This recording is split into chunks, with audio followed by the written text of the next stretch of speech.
هذا قد شاف. يلا حي محمد اخوي، طيب ان شاء الله. قال جزاك الله خير.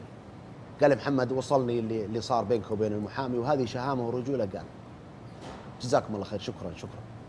قال محمد اللي راح، انا عرفت تفاصيل حياتك وقصتك وحنا نبي نعوض. قال تعوضنا عن زوجتي ولا عن اخوي ولا عن بيتي ولا عن اللي الماضي اللي انا اعتبره كله خيانه واني كنت مخدوع، ولا عن المستقبل الدمار، ولا عن ايش؟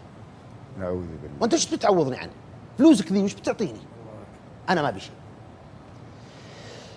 قال لا اله الا الله. قال لا اله الا الله. قال اسمع، اول شيء انت الان في حاله علاج، وانا حجزت لك في لبنان وحصلنا لك متبرع، وتسافر على حساب الشركه تسوي زراعه الكليه وتجي ان شاء الله بالسلامه.